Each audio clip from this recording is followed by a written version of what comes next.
You were listening to a Nerd Room podcast, a member of the Star Wars Commonwealth Podcast Network. Be sure to check out more from the Star Wars Commonwealth on the web at starwarscommonwealth.com and take your first steps into a larger world.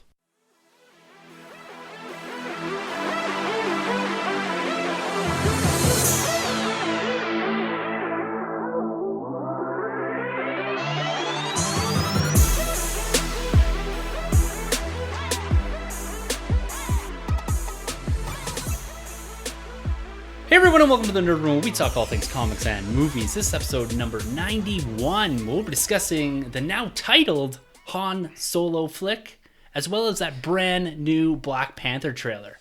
I'm one of your host, Tim. I'm Troy. And I'm Sunjay. Another trailer bomb drops on us almost out of nowhere this week. We've got this brand new Black Panther trailer, and it looks absolutely incredible. Love it. I mean, the first trailer had me hooked. This one has me hooked, line, and sinker. I already want to buy tickets.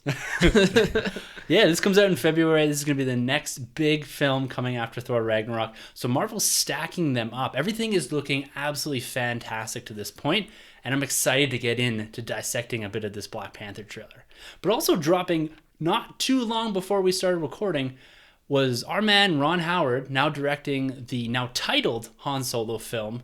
He wrapped production on that and also announced a title for that film. We're going to get right into that. But first, gentlemen, welcome back to the table. How has your weeks been?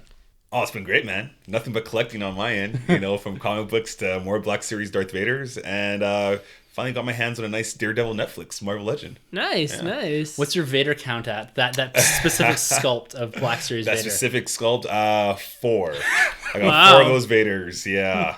That's a lot of Vaders. Yeah, I'm done at this point now. That's it. Sunjay, my man, what's been going on? You know, I've been watching some artsy films of late. You know, normally I'm into the big action films, but a little bit of art house films I've been getting into. So Wait. If you go back to the last episode, I mentioned a movie called Blade Runner 2049, and I called it a masterpiece. So That's you're talking right. art films here. Have you seen Blade Runner 2049 yet? These are Blu-rays, so I haven't been out to the theater. But you bring up, you know, I saw an interesting thing online that said art is dead because the Emoji Movie is set to make more money than Blade Runner at the domestic box office. Well, that's that like clickbait film, right? Yeah. Literally, that's what that is. Yeah. But I saw a movie called A Ghost Story starring Casey Affleck. Pretty good. It's not a horror film, but let me tell you, if you're into art house films, check it out. If you're into stuff with more action, avoid it like the plague. Sometimes you need those films that are just a bit quieter. You know, we're always talking about and watching these humongous films. Sometimes it's nice, especially around Oscar season, I find, where you can sit back and enjoy some of those films that have that critical acclaim and kind of get you outside of your film watching sandbox. And I'd absolutely love to do that. I haven't done that since last February, since the Oscars. Right. But I'm looking forward to getting into that again this year. Can't wait to. Yeah. This one will get nominated, I'm sure. Yeah. You can always kind of tell. They always have that feel to them, eh? Yeah. Oh, yeah. That's true. Oscar bait movies. Yeah. Be on the lookout. Well, I've been up to not a whole lot.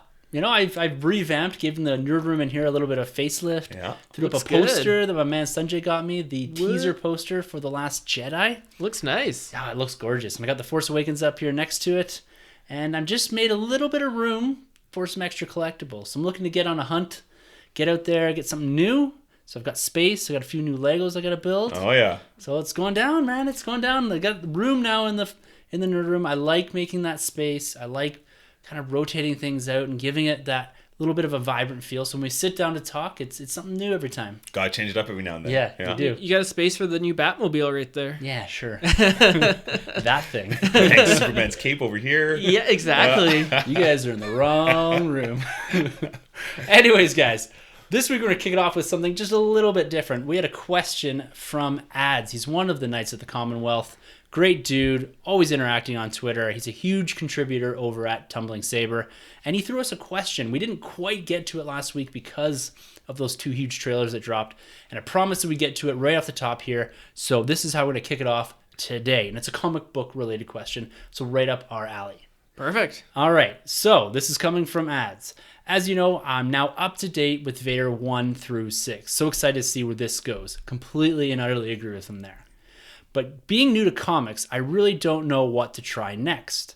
Troy might be interested in my only comic book memory, a Spider-Man comic that I still have somewhere from the age of 6. Wow. Ooh. It was the Vulture origin one from my memory, I think, and it's currently safe in a box in the loft. First, we're going to talk about that point. Yeah.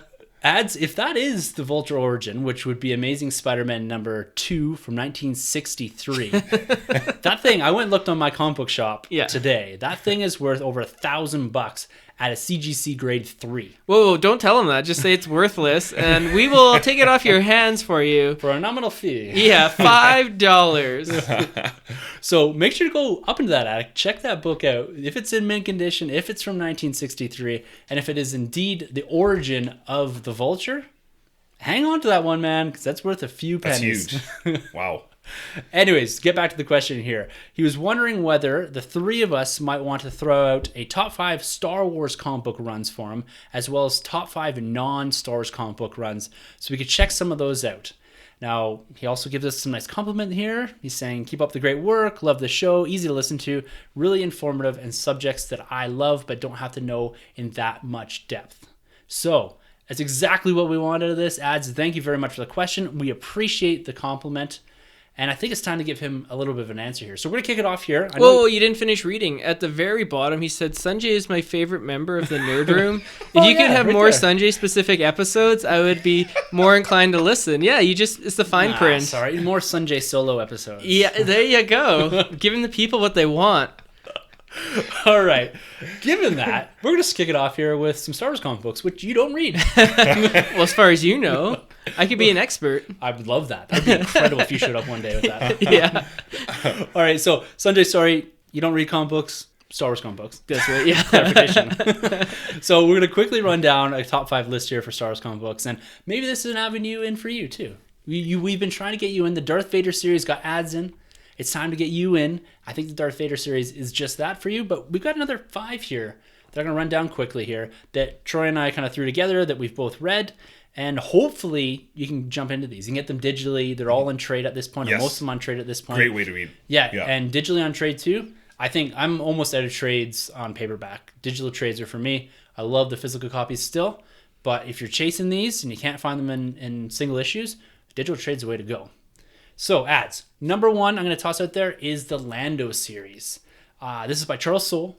The art is absolutely fantastic. I'm not going to spoil much about it. It's a 5-issue miniseries, and it goes into a bit of depth on Lando as well as Lobot. We get a little bit of insight into those characters from Empire Strikes Back, and it's kind of set in that time frame between A New Hope and Empire Strikes Back. And the piece about Lobot in there is a character that sat in the background in Empire Strikes Back for the most part. We've all got action figures of him, and this gives a little bit more context, a little bit more elaboration on that character. So, number 1, not in really any particular order, but our first recommendation is going to be Lando. Number 2 we're going to throw out there is Kanan. Now, I have yet to read this one, but Troy, you have read this. You've got just a brief rundown as to why this comic book is maybe something important or something worth getting into. Yeah, I can't remember the artist or the writer, but Kanan's great. The Last Padawan. It takes place pretty much directly during Order 66. So definitely go out there and check it out. Especially coming to the conclusion of Rebels, it's only fitting to pick this comic book up just so you can get the whole essence of Kanan. So definitely recommend it. There's some really cool characters that pop up in this book, really cool bounty hunters as well, and Kanan kind of goes that route for the first bit. So absolutely recommend this one. It's one of my top 3 actually Star Wars comics. Yeah. So who is this guy? Is he like in the movies? He's like a Jedi cowboy, basically. He's the best way to describe him. But now kind of going Zen-like. Yeah, he's definitely Zen. Yeah. So he was first introduced in the Rebels cartoon. Yeah. There's a book called New Dawn that he features in. He's got a comic book which is The Last Padawan, which is him quite a bit younger. Mm-hmm. And he's become kind of that mantle character within the Rebels time frame or the Rebels show as being this pedestal Jedi. Yeah. And one of the few remaining Jedis in the galaxy post Order 66. That's right. So he's a fantastic character at this point. And like you said, with Rebels coming to conclusion, it's time to soak up all you can on these characters because we may not see them too much past, at least within the current form that they are, I think. That's right. Voiced by Freddie Prinze Jr. So for all you She's All That fans, you know, like myself. Husband of Sarah Michelle Gellar. There you go, Buffy. Yeah. Damn, just making those connections. All right, number 3 I'm going to throw out there is Dr. Aphra. This is about 16 or 17 issues in, I believe, at this point, so a couple trades deep. This is a brand new character that was first introduced in, I believe, Darth Vader number 3 or 6. Yeah, I can't remember. So she was a supporting character in the original Darth Vader run that took place between A New Hope and Empire Strikes Back, again, kind of in that time frame. But she's absolutely fantastic. Think female Indiana Jones mixed with Han Solo. Wow. Yeah, pretty much. Yeah, she is awesome. She's an archaeologist, and she's kind of run around the galaxy. She's a survivor, that's for sure. Oh, yeah, definitely. And her, even if you want to go back, and this is kind of number 4, it's that first Darth Vader volume, and kind of get that Dr. Aphra, that essence of her from the Vader book, because you really get to see an interaction between her and Darth Vader in that book, and that's really cool. But spinning out into her own series, this is a first non-film or TV show character, a character that's actually introduced in the comics that got their own ongoing series. So we got a few ongoings like Poe and that, but these are characters that are coming right out of the films. Right. This is a new ongoing introduced in a comic book. So this is kind of a first of its kind in this new canon. Yeah. And the book in itself, with the exception of the Screaming Citadel crossover, it's absolutely fantastic. It's a ton of fun. It's an easy read. Some of the characters like BT and 000, you do need some of that context from the original Darth Vader run. Yeah. But at the same time, I think you can probably jump into this and get the gist of it. The first few issues, there's some very recognizable planets and settings, so you'll get that. There's a bit of a crossover later on with Luke Skywalker and Leia and all that, so you get those characters eventually in here. But it's a nice way to explore the Star Wars universe from the comic book perspective without really relying on the characters that you're familiar with. So you're looking for something new, something different. Dr. Aphra is the way to go. Number 4, and you haven't read any of these yet, Sunjay, but I think you may enjoy some of these as well. As going back to the original run of Star Wars from the reset, from the new canon. I guess maybe we should have clarified a bit of that. These are all new canon books. But the original Star Wars in tandem, I think, with the Darth Vader is still the way to go. Yeah. You're getting stories in there about Luke Skywalker, Princess Leia, Han Solo, right after A New Hope. But you're also getting the journals of Ben Kenobi about every 7 issues or so, where we go in and we look back and we see a story of Ben Kenobi prior to A New Hope. So in that time frame that we're expecting to see him in a movie. But you're getting Luke reading a journal and you're kind of telling the stories through Luke. By reading this journal, we've got a Yoda arc in there that isn't the greatest. Not the greatest, but the Obi-Wans are definitely the strong points. Yeah, and then the whole series in itself, it's great. I absolutely love it. You see a lot of interaction between, maybe more so than we would have liked, between Vader and Skywalker at this point. But they're a lot of fun, the books. They're great, and they're adding quite a bit to canon. We're looking forward to getting into this time frame, but I think if you go back and read probably the first dozen or so issues as you get into the Vader Down crossover series. That's the best. Yeah. And the Vader book in itself is about 25 issues. Yeah. It's also worth a read. It's the first bit of it is a little harder to read on its own because it does lean on the Star Wars story a bit up until you get after Vader Down. Right. But that whole series, Vader, is fantastic. Pretty good. And don't skip out on the annual too. Yeah. That's a fun read. Oh yeah, it's a great read and you need that for later on too. Yes. Yeah. Awesome. The last one that we're going to recommend here, number 5 for Star Wars comic books in the new canon, is Shattered Empire. So this is a 3 or 4 issue miniseries that was part of the Journey to the Force Awakens, I believe. Yes. Yeah. And it's right off the back end of Return of the Jedi, and it's a short story with Luke Skywalker. I'm not going to give away any more of it, but it's a lot of fun. It ties to a character we do see eventually in The Force Awakens. Yep. And there's a specific piece of foliage in there as well. There really is. That's important. So Shattered Empire, I'm not going to talk any more about that because I don't want to give anything away. So those are our top 5 ads that we're going to recommend to you at this point in time. So that's Lando, 5-issue miniseries. Yeah. Kanan, 12-issue miniseries. Dr. Aphra, an ongoing, which is, I think, either 13 or 16 issues deep. Star Wars, which is, I think, 37 issues deep at this point. Yeah, wow. So a little bit of a tougher read. Vader, which the original Vader run, Volume 1, which is a 25-issue run. Yeah. So a little bit easier to get into. And Shattered Empire, which is a 3 or 4 issue, I believe. I think it's like 4 issues. Yeah. So picking up those shorter issues might be a good way to step into the comic books, see if you like that, and then maybe get into some of the more denser reading with Aphra and the Star Wars books. For sure. And also, just 2 other mentions, maybe even if you want. I think Charles Soule did Anakin and Obi-Wan. Yep. That's a cool one. It's only a 4 or 5-parter. Yep. And it went, and as well, Darth Maul. Yeah. That's a cool one leading right into the Phantom Menace. Yeah. That one, actually, don't skip out on that one. That's a good one. Yeah, so there's a lot out there to read. There's a lot of content in Star Wars. And something I spoke with Rob and Mark over on TSW Comics, I'm contributing to that a bit more. We talked about the Star Wars comic book canon and how actually the prequel era, if you're looking at just pure stories, there's a lot in there. And we got the Mace Windu comic right now. Yep. That's when the Yoda story set is pre-Phantom Menace as well. Right. That's buried within the Star Wars book. So there's a lot of prequel content, and there's a lot of New Hope to Empire Strikes Back content. We're still waiting on that Return of the Jedi, or between Empire and Return of the Jedi content, but there's a lot to get into and a lot of great stories so far. I think there's about 200-ish issues, that was awkwardly said, that they've published since the reverting back of the comic book license to Marvel. So there's a lot of content out there. Grab those 5 to 7 different books, different titles, and I think you'll be well on your way for Star Wars comics. There you go. Yeah. Nice. All right, so we also asked for top 5 non-Star Wars comics, and I think for this one, let's just chuck each individually, because we kind of did a couple more in the Star Wars. So Sunjay, Troy, myself, we're going to toss out each one, just a trade or something or a run to get into. That's a good jumping on point and a good way to kind of dip your toe into Marvel or DC. I'm going to throw it to you first, Sunjay. All right, so I'm going to do a good Batman story. I just finished reading it, and who doesn't love Batman? Am I right? You're right. He's dope. 3 for 3 on this table, and he's definitely the most popular character in DC. So this storyline I just read is Batman, The War of Jokes and Riddles. Have you read that, Troy? I'm reading it right now. I got one more issue left. So oh, okay. I won't spoil it for you, but just a little bit of background.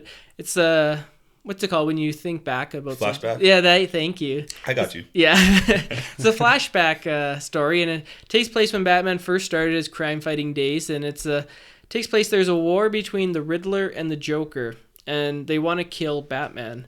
Pretty much his entire rogues gallery is in this. Yeah, they've both taken sides of the Riddler and the Joker. Yeah. So it's really cool. They kind of divide Gotham up into Riddler territory or Joker territory. So it's a good introduction to lots of Batman villains rather quickly, and it's really good, really well written. Tom King is writing it, and he's a fantastic writer. So it just finished up. I think it's only like 5-6 issues, so you could probably even still get them in the single issues at your local comic book shop. Yeah, because it's only been like 2-3 months, so check it out if you can, and if you want to wait for the trade, that'll come out in a couple months. Or going into that one, you might want to also pick up I Am Bane, I think, because that leads into something I don't want to spoil, but there's a reason why Batman's explaining this flashback of the War of Riddles and Jokes. Yeah, and who doesn't love Bane? Oh yeah, Bane's right? awesome. Every time I read the I Am Bane, I did the Tom Hardy voice in my head. You just can't read the character now with a normal voice. Well, I'm right there with you with Batman. I'll go with Court of Owls. You can never fail with Batman Court of Owls. I think it's one of the best ways to get into that character. Batman was one of the strongest points coming out of the New 52. And I feel like the Court of Owls challenges Batman in a new way that we've never seen, or at least we haven't seen in a very long time. And it's a great read all the way up and through to where you're at right now today. So from 2011, starting with Court of Owls, you can read that and you can continue that run leading from Scott Snyder, obviously, now to Tom King's run with the War of Jokes and Riddles.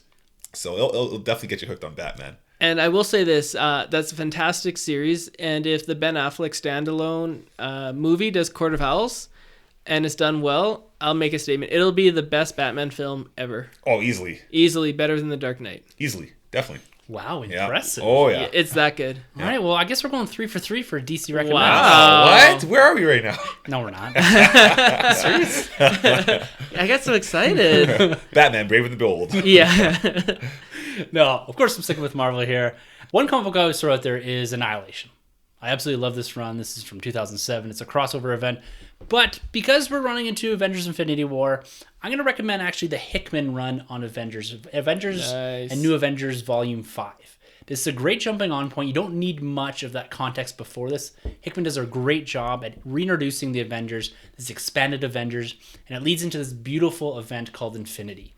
And with what we're getting with Infinity War and this new Black Panther trailer, Black Panther is a huge part of the new Avengers on this. This is kind of a tandem comic. And it leads into something that I think is going to be valuable for you to be reading as we go into Avengers Infinity War. I think they're going to be taking quite a few cues from this. It's in this book that we get the children of Thanos. We're called the Black Order in this. So all these characters you're going to see in Infinity War, you're going to see in this comic book, and they're first introduced here. Also with Thanos in this major crossover event called Infinity. So if you're looking for a bit more of a longer term commitment, look at Avengers Volume 5 and New Avengers Volume 3, I think. I clarify that. I'll toss you a tweet. But those are, I think, the Hickman run. I think that's a great run to get into for Avengers, and it's going to mean something coming down the pipe. For sure. Nice. Yeah, I read that comic, and that was the only Marvel comic I read, and I loved it. Yeah. It was great. Yeah, I think it was up to about 44 issues, if I'm not mistaken. It climbs up there. Yeah, just shy of 50. That's like 600 in DC terms. Yeah, 600 in Marvel terms. Yeah. 'Cause I think right now, actually, with Avengers, we're at 649 with the Mark Waid run. Yeah. So, definitely pick the Hickman run over the one I'm currently reading, which is the Mark Waid one. Nothing's lived up, I'd say, in the last few years to the Hickman run on Avengers. No. Like, he did it for 2 or 3 years there, 2.5 years, something like that. Ultimates was fun. Ultimates was pretty cool. Well, that's another recommendation you can check out there. The thing with Ultimates is if you're looking to take a deep dive into Marvel, it's fairly limited on what you can get to. There's 2 trades called of the Ultimates, and they're fantastic. They're very cinematic in kind of its bare essence. Yeah. And I think getting into them is a great avenue into comic books. But if you're looking for more of that 616 type of story writing, Earth Prime or whatever it's called now, you need to get into this Hickman run. For sure. So nice. That's hundreds of comic books I think we just gave you to read. So check back in with us whenever you get through a couple of these. Let us know how they turn out, if you agree with the recommendations or not. And thanks a lot for the question. Really appreciate it, man. Yeah, I love it. Yeah, thanks for throwing those questions our way. Appreciate it. Keep it coming. Yeah, definitely. If you do want to throw a question our way, you can always grab us on Twitter. Handles at the end of the episode, as always, or you can hit us up at thenerdram@gmail.com. Awesome. And no, we're not signing off. We got a lot to talk about going forward here. We're going to kick it off into the news with the new, now titled, Han Solo film. Just prior to recording here, you guys hadn't seen this yet. Nope. And you guys watched it. What are your thoughts on the title now being revealed by director Ron Howard? Solo, a Star Wars story. The eye roll from Troy.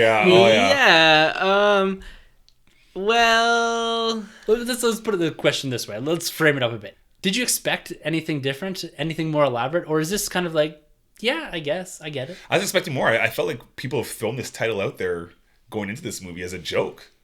I swear I've heard this title before from fans, and it's just like a joke. And it's hard because the way they presented the trailer or the title, I'm like, man, Ron is such a nice guy. Like, I don't want to say anything negative about this. He's such a nice guy, and he just has this nice presence on set and everything like that. And then, I see the title, and I'm just like, oh man. And you revealed it to me just leading up to this, and it doesn't float my boat. I haven't really been a big Han Solo standalone film supporter from the jump.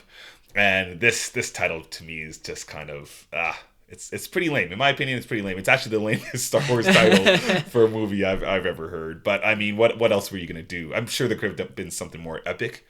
I guess we'll see. The title doesn't make the movie, right? Yeah. So. Yeah, I mean, it's easy to say it's probably marketable Solo. You just have to say Solo, and people know what you're talking about. Yeah. I do like that they snuck in a Star Wars story, because isn't that Rogue One? So all of what they used to call the anthology films, the standalones that are in between the saga films, are now called a Star Wars story. So it's just putting Star Wars in the title without putting Star Wars in the title. Right. You know what I mean, right? So anything that comes that's a standalone now is going to be called a Star Wars story. So confusing. It's not. It's in the title. No, I'm confused. So where does this take place? Is this before? So it'd be before A New Hope. Okay, got after Revenge of the Sith. And what about with Rogue One? Before Rogue One. Before Rogue One. Well, Rogue One's basically the same time as A New Hope. Yeah. So it's going to be before that. It's probably going to be a span. You're probably going to see him as a kid in the first part of the film, and then early 20s, I'm guessing. Yeah, because I think they said he's between 20 and 25, I think, right? So predominantly throughout this film. You're going to be a couple years probably before A New Hope. So why does Han Solo get his own solo film? Like, why did they choose him? Is he like the most popular character from the original trilogy, or? Yeah, probably, I would say. Yeah. You think he's more popular than Luke? I don't know. Do you think Luke could carry a solo film? You think so? Hands down. But what time frame? I think a Luke post Return of the Jedi. Oh yeah, definitely. Okay, that's where I was going. Yeah, with Sebastian Stan. Yeah. Oh, that's what I want. Yeah, you couldn't do a farm boy Luke, No. With at Peru's barbecue or whatever. Ooh, too soon. Yeah. The only thing, the way I was going with that Luke story is because they seem to be handcuffed in this time frame. Yeah. They can't really do anything post Return of the Jedi. Right. until they're done telling the new saga tale, right? Exactly. The new We already got trilogy. the comics that are filling in between episodes 4 Yeah. and 5. So yeah, we couldn't do a Luke in this time frame No. right now. But I still feel like we could have done so many other characters. Like we didn't need a Han Solo film. It's kind of like they double dipped. It's like they killed Han Solo in Force Awakens, and then like, wait, what have we done? Let's bring him back, but let's make him younger. And I don't feel like anyone was ever screaming for a Han Solo film. I think it's a safe choice, though. It's very You look safe. at the characters you can include there: Lando, Yeah. Chewbacca, the Millennium Falcon, Han Solo, a character that resonates with almost everybody. Yeah, but Harrison Ford too, though, right? Yeah. That's the big thing, right? We have not seen an image of Aldrich Einreich. Right. We've not seen any sort of video or anything of him doing the Harrison Ford impersonation, if Right. you want to call it that. Yeah. Right. So there's some of that, and that was always the hardest part about this, right? You look at Rogue One, it didn't rely on original trilogy characters as the main characters. Yeah, you had Tarkin Right. and Vader in there, but it was all new characters. Right. This is the first instance of when we're going back and actually recasting Star Wars characters. Because you Right. look, even in The Force Awakens, it's the original trilogy. It's the same characters, right? Right. It's the same actors, sorry. So this is the first time going back and saying, we're going to do a story of a younger version of this character that has been around for 40 years. Right, because the only one we did that with was Obi-Wan, Yeah. Ewan McGregor, and True, that's, yeah, that's- sorry. Yeah, you're right. Right, and that's the one I thought for sure we are gonna get out of Rogue One, or before even Rogue One, would be a standalone Obi-Wan. Like, there's so much story you could tell there. Just him getting trained up, or It just, well, yeah, there's so much you could do. Whether there's bounty hunters on his tail, whether he does go off Tatooine. Like, we saw a 20-minute clip of him in Rebels last year take down Maul, and is the best episode of Yeah. that season. You know, I think we deserve. I think we want that movie. It was a minute and a half, 2 minutes. Yeah, of combat, Yeah. right? It was Not even, unreal. yeah. It's incredible, and I'm just scratching my head that we haven't had that film yet, or even they haven't officially Yeah. announced it. You know, I'm sure we're getting it, obviously. Oh, I think we are Yeah. too. And like you look at to Obi-Wan though in the prequel trilogy, that's pretty far removed. Yeah, That's 20 years removed. This is basically on top of that Harrison Ford character in Right. A New Hope, right? Right. So you're able to go back in time, 20, 30 years, whatever it was. Was it more than that? Yeah, it was way more than that. Yeah. To Phantom Menace. Yes, yeah. And so I think it's easier to say, yeah, this is a younger version of Alec Guinness. right. When you're going into the Han Solo film, it's almost like you're recasting Harrison Ford 40 years later. Exactly. And that's a very difficult thing to do because people are going to be coming into this expecting a certain character, a certain portrayal. And it's going to be very hard to move that needle very much and not have people being like, where is the Harrison Ford? Right. Where is the Han Solo that we know and love? Where you go back to the prequel era with Obi-Wan, Yeah. Ewan McGregor kind of had free reign as to what he could do there. Exactly, and he's just a younger character Yeah. in general. Right? And then Yoda's easy to replicate, and Anakin is Vader, but not Yeah. really. So Right. it's this doing characters that we know and love and are looking for that exact replica of a character. And That's I right. just don't know if that's going to land. I'm personally, I'm playing a bit of devil's advocate here. Personally, I'm quite excited about this. Yeah. This title in itself, it's expected. I don't really know what else you could call this to Right. make it marketable. Right. Like if you call it Smuggler's Run or Yeah. something to that effect, like a young Han Solo film. Yeah. I don't really know where else you could go with this to make this something that sounds bigger but is marketable. You need to say, look, it's about Han Solo. Right. Solo's fine. And a Star Wars story. That's Right. really all you need to it. Like I don't know how much more you can add to this title Right. without making it confusing. Right. It has to be to the point. So Rogue One wasn't as clear, and that's why they labeled it a Star Wars story. Yeah. And this one is more clear, and you still got the Star Wars story. But overall, I'm fairly excited. I think Ron Howard is absolutely fantastic. I love this guy. Yeah. But one thing that kind of scared me a bit about this is that Ron Howard took over on June 22nd Yeah. for this film. The original principal photography started in February of 2017. So this is an 8-month shoot, including what Lord Miller did, plus an extra 4 months of what Ron Howard did. This movie is due out, I think, May 25th or something like that, 2018. So 2 weeks after Infinity War. whoa, seriously? Yeah. That doesn't make any sense. No. So I don't know if I'm reading into this too much, but Ron Howard does say at the end of the clip, we'll see you next year, not we'll see you next May. Right. Am I reading too much into that, do you think? Or do you think he's just being casual about it? Because when you look at this shoot, 8-month shoot, probably 4 months of shooting on top of what they had planned, because that was about 75, 80% done. Right. So what looks like Lord Miller getting the boot, Yeah. and Ron Howard's just getting the director's credit. But now they have a whole bunch of post-production to do, and in a very short time frame for probably what is going to be a very big movie. Do you think they're going to shift this? Do you think him saying, "I'll see you next year," is an indication that 100% committing fully to this May date? 100%. I will bet you right now.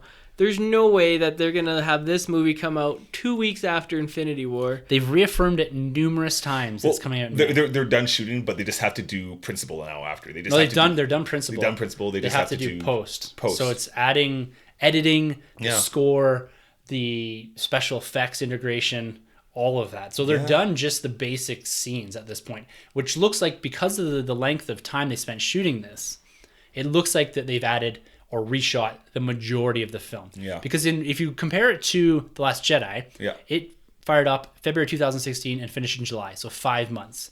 You look at Infinity War, a movie that comes out 2 weeks before, it started in January of 2017 and ended in July. So that was a 6-month shoot. Right. But you look at the scale of that movie, It's huge. Humongous. You're looking at actors and just there's a lot there, right? This is a huge culmination movie. Not to say that it's bigger or going to be bigger than Han Solo, but the scale of it is enormous. So that warrants this shoot. So that finished in July, and it's October, and the Han Solo movie is just wrapping production. Wow. So it's going to be tight there, and you don't want to put this film out with half finished CG or this is the best we could do with the time when they can just move it to December. Yeah, because you got everyone's liking the December. Oh, I love it. Oh, yeah, I like December too. But they've known for quite some time. They knew Infinity War was going to come out. Was going to come out. I think it will come out. I think they still have enough time though, because we're in October right now. End of October. Yeah, May. I still think there's quite a bit of time there. They've done the big nitty gritty stuff already as it is. But this is such a bad business decision. Like, think about it this way. It'd be like if Warner Brothers put out Wonder Woman and then 2 weeks later Justice League. They're going to cannibalize each other. 100%. I fully agree with you there. Like, just business-wise, it makes zero sense. I can't believe this. I mean, for a company like Disney that does everything so right, I can't believe they would do something so wrong like this. I would be shocked if Solo comes out. When it's coming out, I will dress up like Chewbacca and go to that film 2 weeks after Infinity War. I'm holding you to that. Yeah, absolutely. I will Chewbacca it up, and I will go to the film, and there's no way. And maybe you can, if we're being Chewbacca, you could stand on my shoulder so we don't have to pay for one ticket. Poor people behind us. Yeah. I don't know. Yeah. I really do think that they need to shift this. This is me being probably a bit greedy because I want to have my Infinity War time and eat my Han Solo cake too. A lot of people will. I mean, does this make any sense? I'm baffled. Yeah, baffled. A good point. I've talked about this with a few different people, and Ash from over at Skyhoppers has pointed out numerous times that if people only choose to see a film a month or a film or a couple films a summer, and you have Avengers Infinity War or a Solo, which one would you take your family to? Probably the Infinity War. 100%. Oh, definitely. Yeah. I think I made that clear already how I feel. If you're now splitting your audience, or at least part of your audience as the family audience, into two groups, then you're losing out already to yourself. So not only does it not make sense business-wise to have this in May, I think they need the time here. And they've shown this with Episode 9, with The Force Awakens. They pushed that back with you know what I mean? Yeah. They've always and consistently given themselves the time to put their best foot forward. There's no sense in rushing this film out. I want it to be good. Yes. Yeah. Yeah. No, I get what you're saying, but I think with that logic though, I think anybody that has that budget, a movie a month or whatever the case is, Infinity War and Star Wars, that's just in the budget. I don't think anyone's going to skip over one or the other when it comes to those kind of, because it's not like here's Manchester by the Sea and then here is like Moonlight. You know what I mean? Yeah. These are the two biggest movies of the year. You're going to make time to see it. That's true. Yeah. But we're going to make time to see it. Oh yeah, us will. But I mean, anybody that's going to see a Star Wars film or anybody that's going to see an Infinity War film is going to see a Star Wars film. But the traffic's going to bleed into each other. Absolutely. So, they're going to move it. I don't understand I don't think they're going to move it to December, though. Aquaman is just such a mighty film. It doesn't stand a chance. Here's the thing with Kathleen Kennedy and Star Wars, Lucasfilm. They don't give a shit. Yeah. Well, nor should they. No. They will put their movie wherever they want. They're like the biggest bully in the block. They could just say, okay, we're putting this movie whatever day. It doesn't even matter. It could be like They could have put it during the U.S. election, and more people would probably go see Star Wars and vote. Well, maybe that's what happened. Maybe that's what they should have done. Geez. So, yeah, that's Solo. It's coming. It's here. Well, hopefully we're going to get a trailer at some point, maybe attached to The Last Jedi. Will we get a crawl, you think? I mean, I know they kind of made it clear that we're not getting crawls with the standalones, but do you not think this film needs it more than anything? Well, yeah, that's a good point, because they need to do a little bit of explaining as to when this is set, what's going on in the galaxy at this point in time. I don't know how you do that in the absence of a crawl. I think Rogue One, you kind of got it. Yeah, exactly. A bit. You did. You kind of need to I don't know. Do you think there's going to be a lead into book they for Solo, will. Right? Do you like they did with Catalyst? Because that added a lot to it did for us, but the general audience didn't read that book. No. Right? Actually, a lot of people I remember, because they didn't read Catalyst, was kind of like, wait, what? Yeah, who's that? Lyra I thought Galen was in it more. You get it eventually. So, I don't know. Like, because we're set in a Star Wars universe, we feel that we need that contextual background.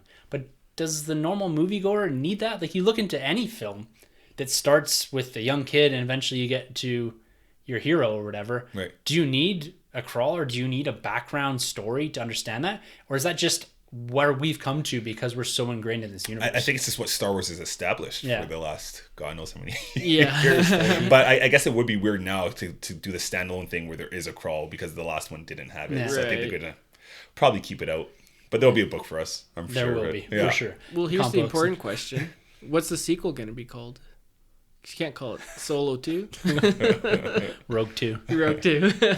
Just confuse the hell out of everyone. Isn't that just New Hope?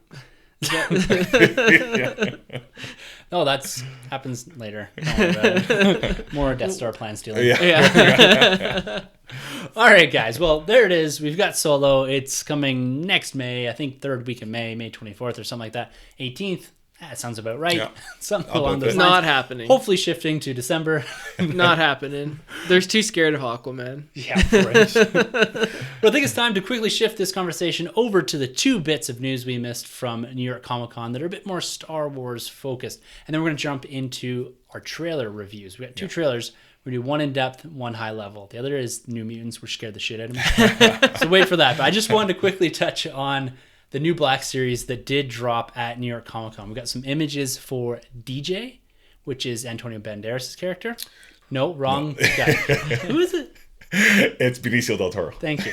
I thought you meant DJ Tanner. We also got Lando Calrissian in his Jabba Palace disguise, Forlom, and Dengar. So that's filling out almost our entire bounty hunter crew from Empire Strikes Back. We're just missing Zuckuss because we've got Bosk and IG-88 and Boba Fett in the past in this series. So these are probably coming out mixed in with some of the Last Jedi waves later on next year. But I'm excited about these. These are great sculpts. I'm loving how they're kind of going back and doing original trilogy as well as supplementing with The Last Jedi.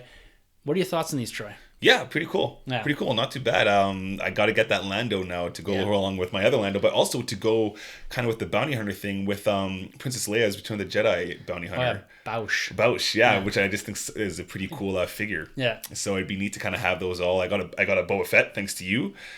So yeah, it's a good look. Yeah, for sure. Yeah, it's these Black series. They're dropping hard.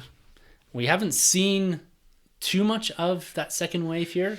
No. I saw, actually I'm going to tell a quick story. I don't think I told this last week. So I ran into a Walmart looking for the second wave, and I walk in and I see a dude standing there. And he is holding a General Leia in his hand. And I'm thinking, oh my God. Because what happened was I dropped my car off to get an oil change. I think you have, what's that called where you forget things? You have it probably though. Yeah, me too.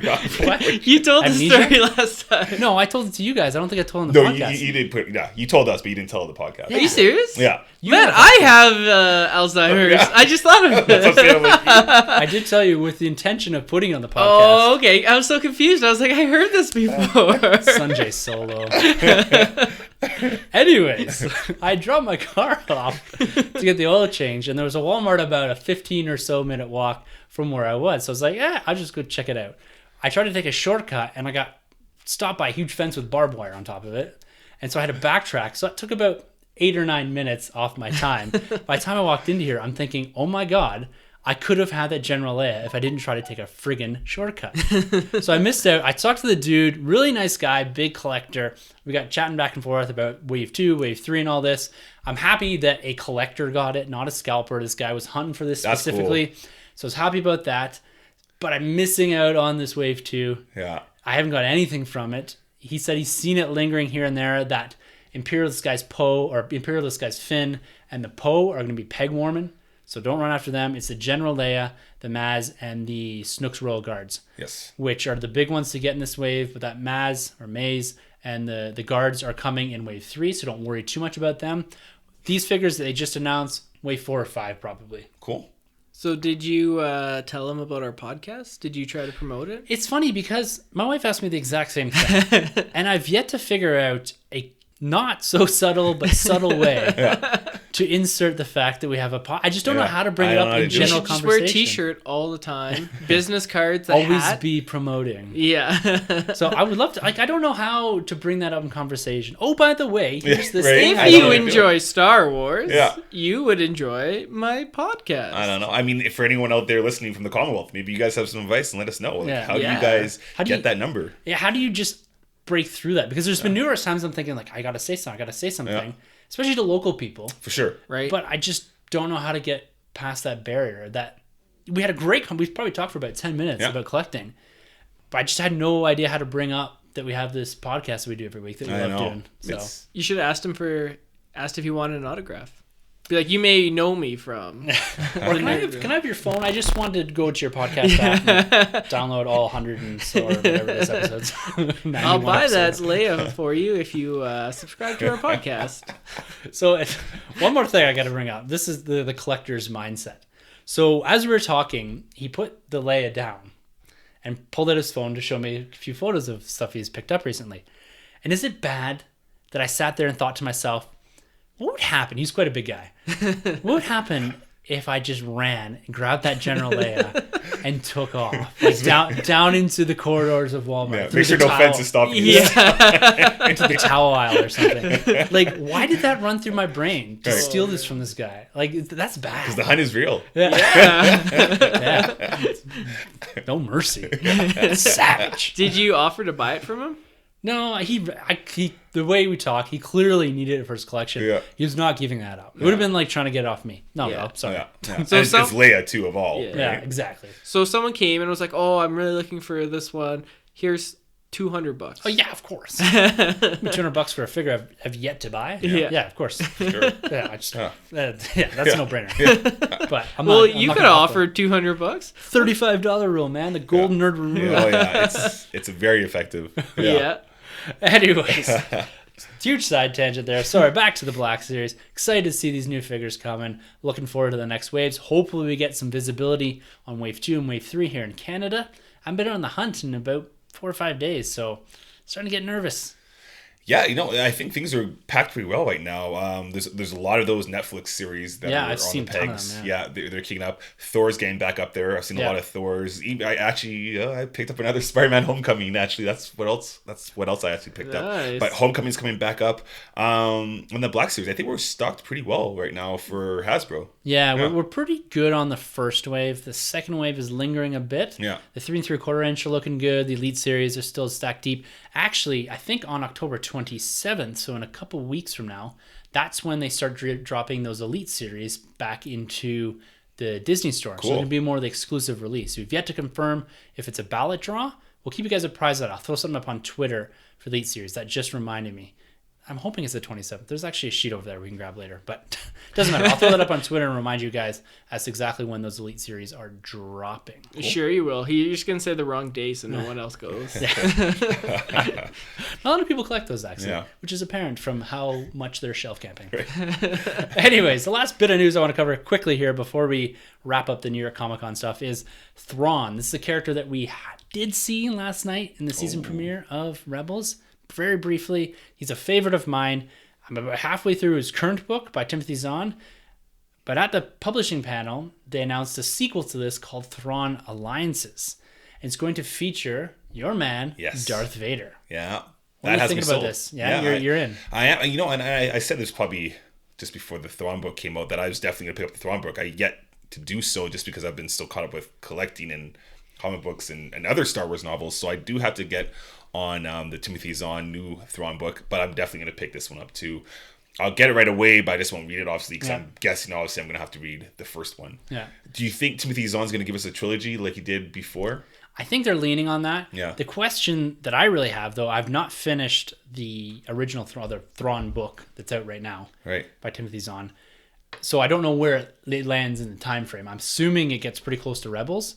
So this book, Alliances, I'm curious as to where it's going to take place. Is it going to take place during A New Hope? Is it going to take place into Empire Strikes Back? Like, where is this landing? Where does this push the character of Thrawn to? We're probably not going to get that answer until season 4 of Rebels ends to see the fate of Thrawn. But if he lives in Rebels, this very well could take place after A New Hope. But when does this book come out, the new one? Not till summer of 18. Oh, so Rebels would be over. Yeah, it'll be long over. And then your book you're reading right now, the first Thrawn book of New Canon, does it explain his origins of where he's kind of come from? Yeah, a little bit. Okay, so he's never met Vader, I'm guessing, at this point. Like, no, so there is a reference to him. So spoiler, sorry for the Thrawn book here. Very minor spoilers. All right, I won't listen. Yeah. that's in the queue, right? He met Anakin. Oh. And he has some idea, or at least is teased, that he does know who Darth Vader is. I think they meet briefly in this book. Oh. But he seems to have an idea through his deduction abilities as to who Vader actually is. Really? So it's much like Tarkin, because in the Tarkin book, same kind of thing. Tarkin remembers Anakin from the Clone Wars. I haven't read that But one. he also has an idea that this is Anakin under that helmet as well. Cool.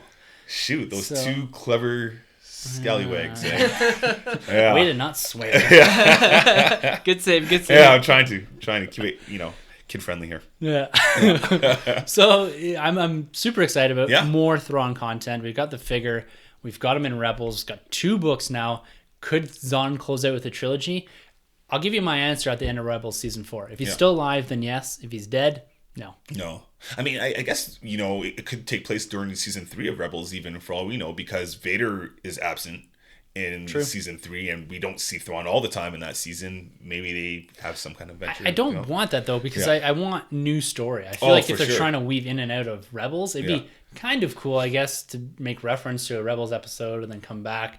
But at the same time, I'm looking for new content. I'm looking for Thrawn post A New Hope. You really want him to live. I know. I do. Yeah. There's an easy way to explain him away. Yeah. You can just fire him off, kind of like the Hulk. World War Thrawn. Yeah. Exactly. All right. Well, speaking of which, that's a semi-okay segue We'll take it. Marvel discussion. Paul Blart segue.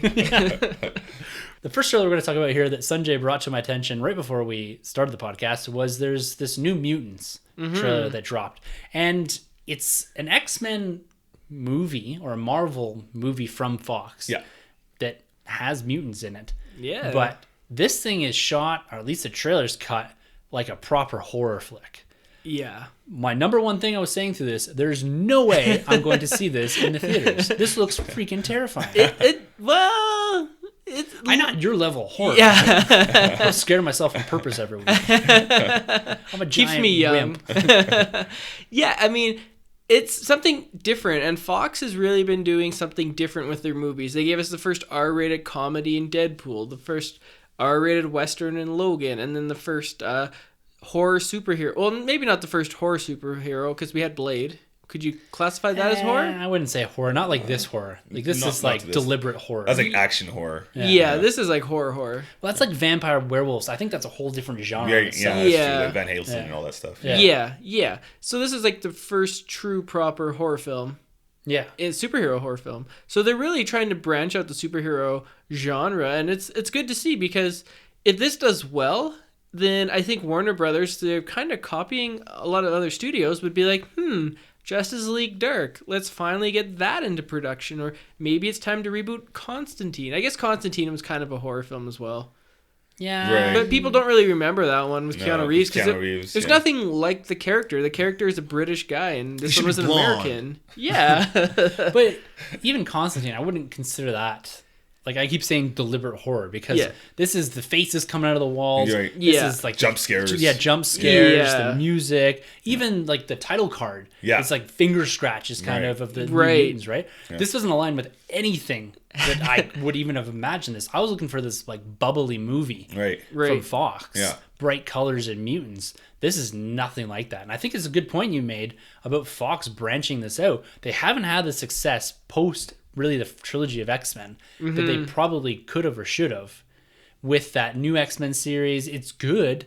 Like First Class is good, but they haven't ever got to that level that they got to in the early 2000s, right? But doing what they did with Deadpool and now with New Mutants, Yeah. they're And just Logan did well for yeah, them. they're Yeah. doing different things. They're trying to push on this genre, which is pretty cool. You're seeing that a little bit in Marvel with Thor Ragnarok, Black Panther, and that, but this is just way different Yeah, left direction. field. Yeah, Yeah. it's crazy. I don't really know much about the New Mutants, but it was No. cool to see a couple shots of Magic though, because I'm a Magic fan of the character Colossus' sister, but I'm so used to her having like the big gigantic sword. That's my kind of Magic, so it's unfortunate we don't see that yet in the trailer, but maybe they'll go that route. I think they did mention the director is staying away from costumes, so that kind of gives me a little bit of that feel and hope of Chronicle, because Yeah. Chronicle was a huge hit Right. and Love surprise that for film. me, right? Great If they kind movie. of go that route, but still keeping it kind of horrified, Yeah. then I'm down with it. The trailer alone, though, really didn't sell me that much. I didn't really like the music, and it felt kind of Netflix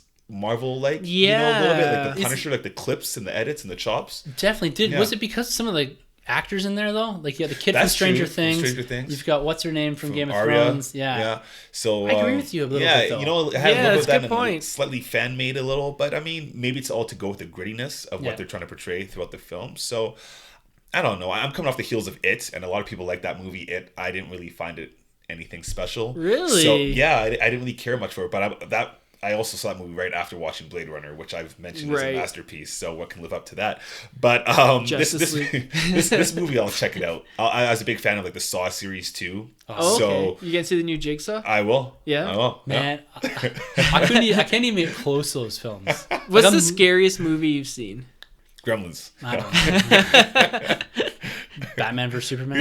Oh, Yeah. Come on, lump that in. that was good. That was good. I don't know. Like I've seen parts of Saw. I just have no interest in the mutilation, and Right. I don't like being scared. Like even Yeah. like my wife will tell you, like she'll come around the corner and not say anything, and I'll turn around and I swear, last night I was putting my daughter to bed, and she kind of came around the corner, and I didn't hear her, and she was kind of just watching us. I turned around and raised my fist, like I get so scared. Like I don't like that jump, and I'm just so tense. Yeah. That I don't enjoy the movie. I'm like white knuckling, like my butthole's puckered up the whole Oh, time. Like, I want to watch like The Exorcist or The Shining with you and just videotape. I've never your seen any of face. those movies. Like that would be That's wonderful. hilarious. That's like Yeah. a podcast in itself. Like I Right. watched half that trailer with one eye closed. Right? Like that's such a whim. We I should don't take like him to the dark. theater. Yeah. Let's take him to see Jigsaw. Jigsaw. Like I won't ever see it. No. No, Like It's not even that. I didn't think it's that scary. it wasn't that Yeah. scary. It was more just like a fun. okay, Like, that's like me saying like, oh, it's just a Star Wars thing. You should do it. Like I didn't, you know, it's like a roller coaster I ride. have no contextual background in horror films. Like I have nothing to even prep me for some of these movies you talk about as being. When you say it's scary, like I would be peeing my pants, like literally on the ground in the fetal position. Like I swear, man, I just don't enjoy that. I think you got to build up. It's kind of like when you go on rides, you don't just go on like the Sky Screamer, like You whatever. just don't bungee jump. You Yeah, kinda work your way. you got to crawl before you Skydive. ball, right? Why would you jump out of a perfectly good plane? Right. So dumb. Do you guys think, going the classic Fox route they've been doing since Deadpool, do you think this will have any continuity or any connecting tissues with the McAvoy verse? This is gonna screw it up even worse. It'll yeah. have like some like Yeah. X-Men like tie-in that'll make no sense. Like Cyclops will make an appearance or something that'll just like screw up continuity. Well, because like I mentioned, we had Colossus already established in Deadpool, and then we have Magic here. Do you So think? I'm assuming this takes place way in the future. Okay, yeah. Could it be the kids that run off from Logan? I don't Oh, know. from Eden or whatever the case is. Yeah, Maybe. But my guess is they're gonna do the same thing they did in the TV show. What's it called? The Gifted. Right. That they just say, "Oh, the mutants were the X-Men used to be here, and the Brotherhood of Evil Mutants used to be here." Yeah. And they're just gonna kind of play it off like you're in that universe that contained them. You don't know if it's the universe that we know or the screwed up one that we have. Right. You know what I mean? So it's just gonna be offhanded references to the idea of a mutant or the idea of the X-Men, and they're just going to leave it at that. Yeah. There's no point anymore. No. As much as I hate it, there's no point anymore at even attempting to tie this in. Right. They're better off, like you say, with that DC, the route they may be going is quality over continuity, something different over continuity. So just ignore the fact that nothing lines up and just put out a movie that can stand on its own and maybe just go from there. We just have to relinquish that, because this is something that I thought of not too long ago was outside of the MCU, none of these connected universes work. None of them. Well, I will argue the Conjuring universe, but that is horror, so you would not have seen it. well, right now there's. Is this what you feel like when we talk about Star Wars? Yeah, exactly. This is my Star Wars. What's there? There's M Night. M Night now has kind of right. taken M Night a hold Shyamalan on Glass that's coming out, and what was the last Unbreakable one? and Unbreakable and Split. So he's kind of working on something there. And so far, it's only 2 films deep. So but that's not a deliberate universe, right? That's someone with maybe a thread that ties through all these. You look at DC. You look at the Monster Universe. Yeah, it seems failing. Vin Diesel's Fast. You know what I mean? Yeah. They don't ever seem to work on the scale the MCU does. Yeah. Right. And is it better? The Fox is another great example. Is it better to just do what Deadpool does and make fun of continuity or ignore it completely? I think for Fox's case, it definitely does. Because even before Deadpool is a mess. Yeah.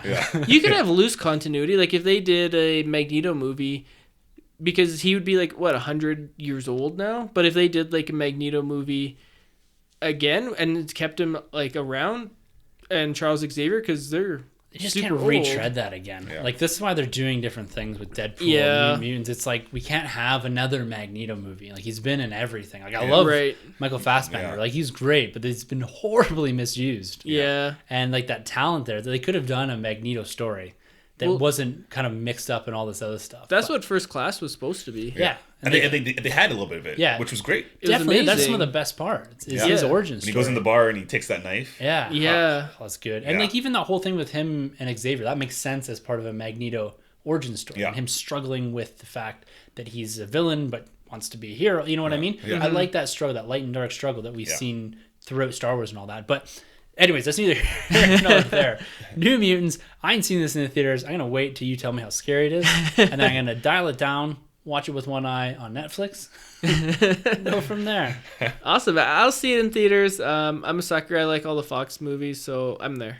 Yeah, I'm 50-50 on the Fox films, but maybe I'll check this one out. Yeah, I'll see it. I just don't know if I'll see it in theaters. You're much braver men than I. But one movie I'm definitely going to be seeing in theaters is Black Panther. That drops this February, and this looks absolutely incredible. We had a trailer drop this past Monday? Was that yesterday? It was yesterday. Monday, yeah. Out of nowhere. The first thing they threw out there was the poster. It looks very much like The Last Jedi, the most recent one thrown out there.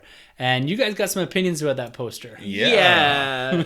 I'll let Troy go first. I don't like it. I'm going to sound like a broken record from last time we talked because I didn't like the Last Jedi poster either. But this poster for me doesn't work on many levels. I don't really like the blue. I don't really like the Photoshop. It looks like a mix of Great Gatsby, a little bit. It has that Great Gatsby kind of look, and a little bit like you mentioned, The Force Awakens, The Last Jedi, like mashup of the characters. So yeah, it wasn't working for me at all, the posters. I feel like they're not really hitting the mark for posters when it comes to the Black Panther campaign or marketing campaign. Yeah, I'd agree. This kind of reminds me of Spider-Man Homecoming. Just too busy. I like something. There's a lot on it. Yeah, there's a lot of clip art. Something more simple, like the first Wonder Woman poster or Iron Man 1. Where that suggestion with just the mask. Yeah, that's what it should have been. Just the Iron Man 1 poster, but just the Black Panther mask. And you have poster of the year. Yeah. Well, the thing too with this movie about being hidden away from the world, and you think subtlety would be good on the posters. Right. Because the first 3 posters they've dropped, none of them have landed. No. Like you look at what they're doing with Ragnarok, fantastic work with the colors and all that. The Guardian stuff's been good. Yeah, Guardians have been great. great. Look at this. The first one was a Photoshop mess.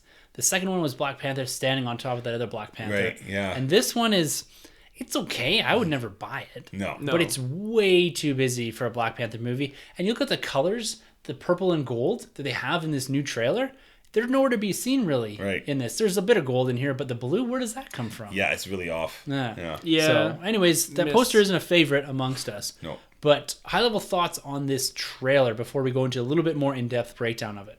All I can say is color palette. Yeah. I love the colors in this trailer. It's incredible. Yeah, and I was gonna say this trailer, you can definitely tell Marvel's put a lot invested in this film. It looks like a world film where this won't just take place in Wakanda. You can see they go to Asia, they go all the way around the world. So it's nice to see that Marvel's backing this financially and not just doing a bare bones Black Panther movie. Yeah, they're all in. They're setting this up to be the next Iron Man. I'd say so. You look at how they show the costume evolving, the character in itself, the technology and all that.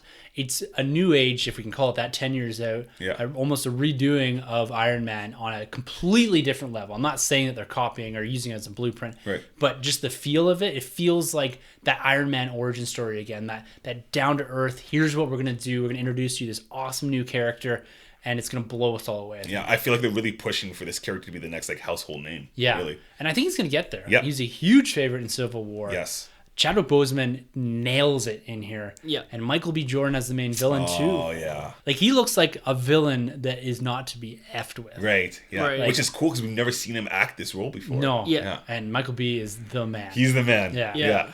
I think the biggest thing, too, about this trailer, as we get into a bit more in depth here, so spoilers for the trailer if you're not watching here, the thing that jumps out to me almost immediately and probably most consistently throughout this trailer is the music. Mm-hmm. It is on point, Yeah. man. Yeah. Like, my favorite part is when they've got that ship and it rides through the different layers, the kind of... Like the force fields of yeah, some sort. force field or whatever it's called. And the beats hit with as it's Right. going through. Right. Yeah. So it's good. great. Yeah, Yeah. that editing there, the mixing, right? Yeah. Yeah. And I will say this definitely feels and looks like a standalone film. Like, this doesn't look like anything to do with the rest of the MCU. Like, this is the last film to come out before Infinity War, and I don't even think there's going to have any connectivity towards Infinity War. I think this is going to be straight standalone, maybe an Easter egg with Thanos, but besides that, nothing. Yeah, it's going to really, like you said, stand on its own. It's a story that they seemingly have crafted even in this trailer that we can tell this in isolation because no one knows what's going on in Wakanda. Right. They've made it very clear from the words that Martin Freeman's character, Everett Ross, from Civil War, who in the comic books is kind of a liaison to Wakanda, to the UN or whatever. But he seems to be acting a bit something different here. Right. But his words here at the start of the trailer is basically saying no one knows what's behind these force fields. And it's really cool that they've established that there's this whole humongous technologically advanced society that the world has no idea is there. Right. And I really like that aspect of it Yeah. because that allows you to tell a story without having to acknowledge everything else, right? Exactly. You can tell a standalone story without having to worry about all this other stuff going on. And it's a personalized story too, right? It's about the Wakandan nation. It's about the Wakandan throne. Yeah. More so than anything. It's brother against brother type thing, right? That's right. And Wakanda itself really seems like it's playing like a big character role. Yeah. Yeah. That's been an important piece in the most recent run of Black Panther is Wakanda actually being a character. Right. They seem to have taken a lot of cues from that and inserted it here because, like you said, the color palettes on this, brilliant. They Yeah. capture that African feel, the technology. Yeah. It's so well done, so well crafted. It Yeah. looks absolutely beautiful because you could walk a fine line with this, right? It could look silly. Yeah. But to me, everything looks just, I keep saying it, but looks incredible. Yeah, everything kind of pops in here. And I feel like the cinematography, at least, looks very similar to a Guardians or even the latest Thor. Like, I feel like it fits that world. Yeah. Yeah. Yeah, they're really changing up how they're presenting these from a color perspective. Right. Is that you look at Iron Man, you look at Captain America, they're slightly darker colors, more earth tones. Yeah, and grounded we're, almost, yeah. Yeah, we're just seeing so much pops. This is the purple pops in here, right? Yeah. You look at Thor, you got that green and blue that pop. Right. And same with the Guardians, right? So they're going down this route of integrating a bit more of that color from the comic books. Right. Kind of Kirby-ish. A little in a way, bit, right? Oh, Yeah. Yeah. So the Dora Milaje here feature heavily in this. Right. And they're warrior women, Yeah. protectors of the King of Wakanda. They're going to kick some serious ass in Right. this. And then they're establishing right off the bat how she's piloting the ship with her hands. Yeah. Like, looks like she's using the force by piloting that ship, right? Yeah, they're just so far advanced here. Yeah. Yeah. You just see it, like a lot of it looks like Stark technology, right? Yeah. But they established in the trailer here that it's his sister Suri that is kind of that genius behind all of this. Yes. to a degree, which is again a really cool. That's my favorite scene in this trailer. Is when you see Chadwick Boseman's T'Challa interacting with his sister, and they kind of have that handshake. Yeah. Oh man, I love that. And again, hits the beats with the music. Brilliant. It's great, and we get a scene here with Angela Bassett, playing the mom, which is so cool. I think she is the perfect actress to play the strong kind of female character, playing the mom of Black Panther. Yeah. Awesome. The thing too about this trailer, we talk about the technology and the color palette and all that, but then it's juxtaposed with the beauty of the natural condensation. Yes. But again, it still all fits together. Yeah. Like, there it is. That's a scene. There it is, I love it. And this new suits that we're getting here with Black Panther. We got a sleeker look. Later on the trailer, we see him kind of with the energy suit. Yeah. You've got the purple running through it. That was in a promo piece for Infinity War. So people were speculating, does he get that for Infinity War? Right. No, it's actually in this film. He's that much ahead. Yeah. Which is great. I love seeing the suits. I'm still a little bit more of a fan of the Civil War suit, but it's still pretty much the same one. Yeah, it's hard to really tell because it's so dark. Yeah. Maybe a little bit more gold on it and maybe a little bit more lines. Yeah, the ears are slightly different. Yeah, but in battle, you're not going to be able to tell too much difference here. Oh, when he's flying through the air here, this is great.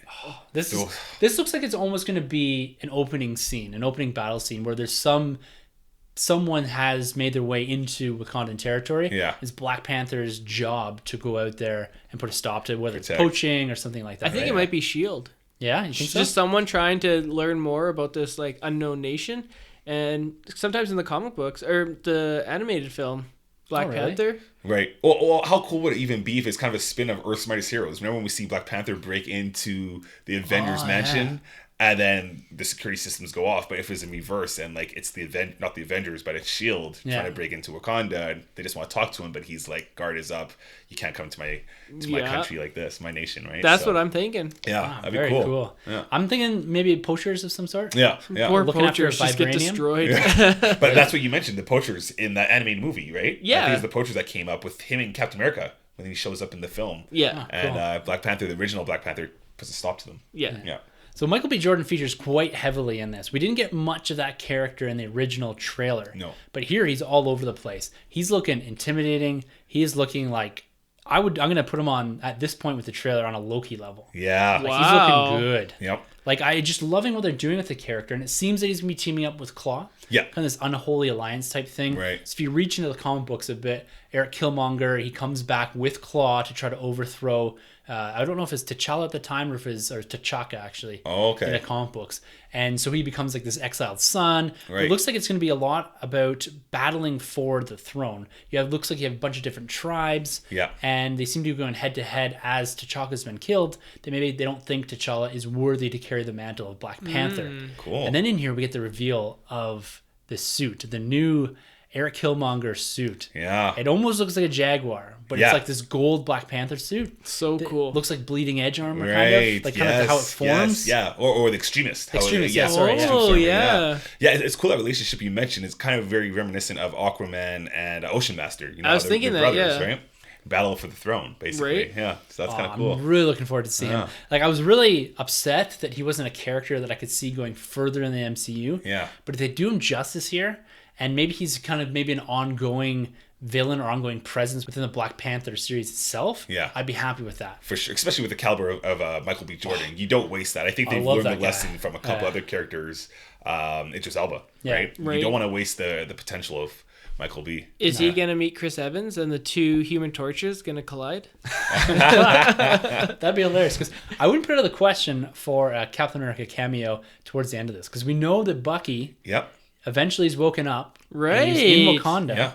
And Cap, I don't know if he's hiding or supporting Cap's new Avengers, because I don't know.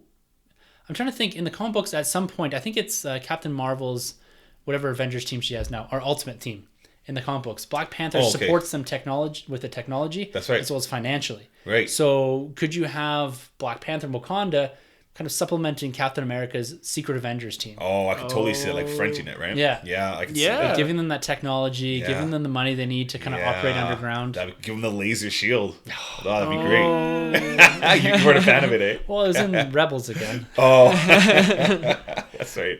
There's this really cool scene here about halfway through the trailer where Black Panther, he's wearing a white suit, he's walking around, and there's this gorgeous blue, almost like Aurora Borealis, Northern Lights type thing. And then you can see in one of the trees, there's a bunch of Black Panthers. Yeah. Do you think this is that I don't know if it's a dream world or what it is, where he can talk to past Black Panthers, like his father, grandfathers, and all that? Because you've seen in past comics, there's like the Living Dead city or whatever, and it's all past Black Panthers that he can communicate with. They can communicate. Yeah. That's yeah. Right. So this is what this looks like almost. Oh, okay. So basically, Lion King. Somewhat like that. Yeah. And then it says King as you say that. Yeah. King has arrived. Yeah. But- So we see that his costume transform here, right? When he does that run backflip onto the car. Yeah. Wow. My only thing I'll say, my only criticism really about this trailer is some of the Black Panther action scenes, the running scenes in that look slightly unfinished. It just doesn't look as crisp.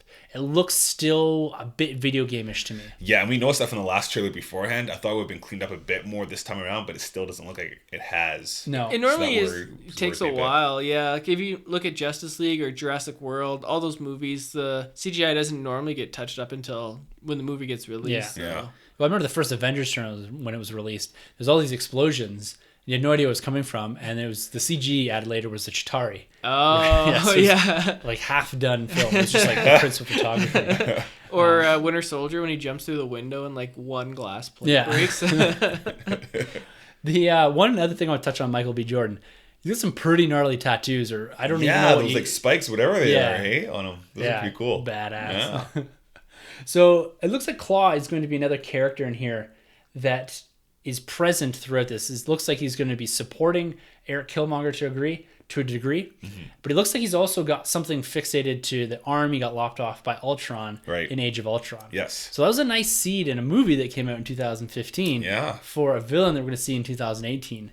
And a key villain for Black Panther. He had ties to the Vibranium in Age of Ultron. Yeah, because they mentioned Wakanda. Yeah, they mentioned Wakanda, and he's got all those vials of vibranium. He got that tattoo for being a traitor or a poacher or whatever, right? Yeah. So, and it's our dude, Andy Serkis. Yeah. Supreme Leader Snoke. yeah. Caesar. Exactly. Yeah, exactly. Again, we get these cool car scenes, right? I think that is a standout from Civil War. Everybody mentioned, Black Panther's car scene, how he's chasing down the cars. And again, they're delivering here in this trailer. They're really marketing. This trailer does some good job on marketing Michael B. Jordan, obviously, to show that there's some superstars, some heavy hitters in this film. And again, they're giving you the stuff that we loved from Civil War. Yeah. Like I said, too, at the start, there's a lot of the Dora Milaje. Yeah, oh, yeah. Like, these women, like I said. Badasses. Oh, yeah. So I don't know anything about Black Panther. Are they like the Royal Guard? Yeah, or? so like the highly trained Royal Guard. So a couple of the characters in here are from The Walking Dead with the katana. What's her name? I know what you're talking about. I don't know her name. Michonne, yeah. So she's the main, looks like the head guard. And sometimes I think the Dora Milaje, if I'm not mistaken, are also kind of groomed to be the queen type thing. Maybe I might be wrong. Right. Can't remember. One of them took the mantle at one point too, I think, right? Well, sorry, that's his sister. The sister, yeah. She does take it until she is killed. But. Yeah. Yeah, I'm loving seeing Claw here. Yeah. See, they're in Asia here, so that gives me hope that it's like a world. Well, I think they mentioned, the director Ryan Coogler mentioned it's like a global thriller of some sort. I think, or geopolitical thriller. I think he mentioned, right? Yeah. So, I like that because Winter Soldier is probably my favorite MCU film. It's great. That's what that is too. Yeah, it's. I think when I first saw the trailer, I was like, okay, this is very Wakanda based. But now you guys pointed out that it looks like we are going a bit more global. So it looks like this is going to be the real reveal of Wakanda to the world, because you see that in Civil War, where T'Chaka comes and says it's time for Wakanda to be part of the bigger society and reveal themselves. And this may again be the coming out of Wakanda within the MCU, within the globe that they've created there, right? Yeah. Or the world that they've created there. So yeah, I have nothing but good things to say about this, with the exception of that CGI. That can be fixed. The music in this thing is, I hope they are consistent within it. Yeah. And continue to use the hip hop and all that, because it's the song selection and the way that it's cut with the trailer. It's almost like it was written. These songs were written for the trailer. Right. Oh, I love it. I love it. That Revolution will be televised towards the end, which is cool. Which is, it's an older song, but it's sampled in one of Kanye West's album, or one of Kanye's albums from a while back. But I love it. It's so fitting for what's going on here. Yeah, the Revolution, Killmonger. Yeah, so great. Good. Yeah. So good. So overall, guys, final thoughts on this brand new Black Panther trailer. Oh, I love it. I'm thoroughly impressed. I can't wait to see this film. I was always on board with this one, but man, it just looks so good and so refreshing. I just can't wait to get back into the Marvel universe. So this would be great to get back into right after, Return of the Jedi, after The Last Jedi. Yeah. Yeah.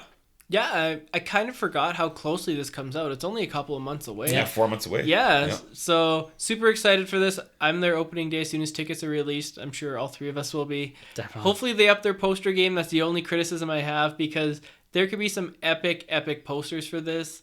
And I really hope there's some epic steelbooks for this as well. Yeah. Because the potential is there for amazing work. So hope they fix that.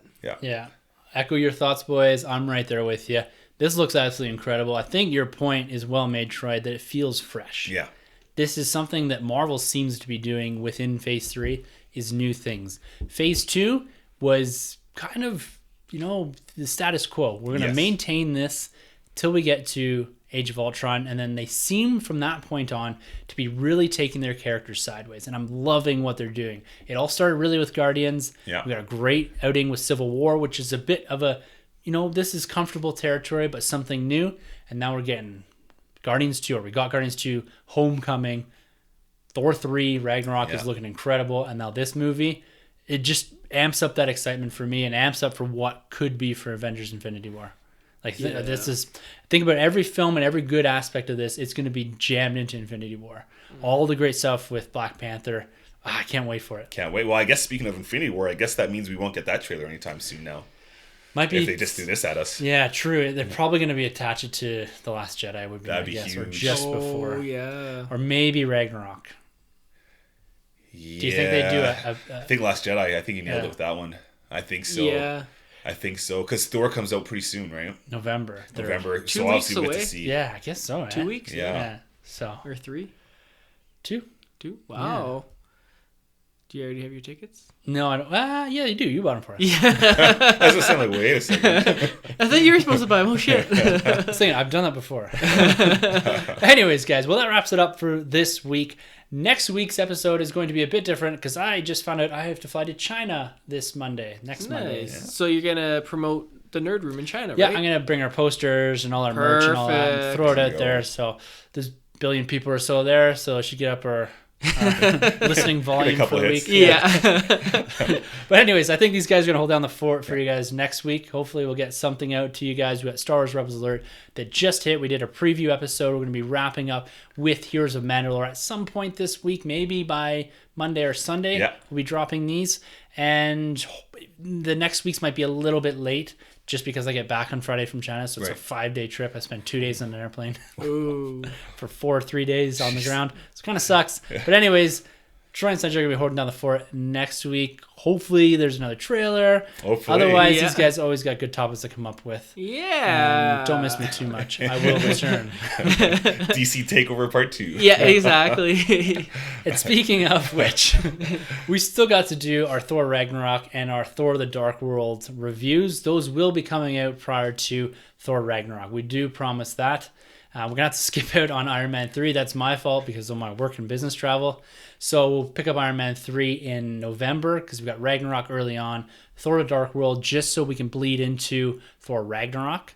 And then we'll catch up with our MCU retrospective series and get back on track coming into December and all that. So I'll take the blame for all this because this has been majority of my fault between going to the U.S. and now China Busy and all guy. that. World Yeah. traveler. He's like James Bond. Yeah. You know what? International Iron Man. It would be awesome if the trips were longer than like 3 days. Yeah. Like, I gotta go Yeah. all the way to China for 2.5 days. Wow. Wow. Which sucks. Yeah. But anyways, that's neither here nor there. You guys don't care about that. You Maybe guys care we about do. talking about the content. And we're going to get to all that in the coming weeks. So make sure you keep it locked here in the Nerd Room for all your Star Wars, Marvel, and DC talk. If you guys would like to be a part of the shows, make sure to email us at thenerdrm@gmail.com. Like I said at the top, our handles on Twitter are always at the end of the episode. You can also hit us up on our YouTube or Facebook pages. And make sure to always look into thenerdroom.net. You can grab us there on the contacts page. And we're always posting a little bit of content here and there. Some of the stuff we'll be throwing out there, like the Black Panther poster and all that, so you guys have a view as to what we're actually talking about, being that you're out in podcast world and we're stuck in your earbuds. But I think that's it, guys. I think that's all for this week. We had a lot of fun talking movies, comic books, trailers, and all that. Looking forward to that Infinity War trailer. You know it's going to drop next week when I'm gone. Oh, yeah. Could you imagine? Yeah. Heartbroken. 'Cause I don't think they have the internet in China. Anyways, I They shouldn't just say that. stop showing it. They're like, this is the only one and only time. If you don't see it, you'll never see it again. It's got a limit on YouTube. Yeah. Anyways, guys, until next week for the Nerd Room, I'm Tim. I'm Troy. And I'm Sunjay. And thank you for entering the Nerd Room. This has been a Nerd Room podcast production. You can find our hosts, Tim, Troy, and Sunjay on Twitter at TheNerdRM, TroyTheBoy87, and Sunjabby. For more content from the Nerd Room, check out thenerdroom.net. And don't forget to subscribe to the Nerd Room on iTunes, Podbean, and YouTube. Be sure to head over to StarWarsCommonwealth.com to find more podcasts in the Star Wars Commonwealth Podcast Network, including Talk Star Wars, Tumbling Saber, Generation X-Wing, Rogue Squadron Podcast, Skyros Podcast, and San Diego Sabers. Follow the Star Wars Commonwealth on Twitter at SW Commonwealth and take your first steps into a larger world.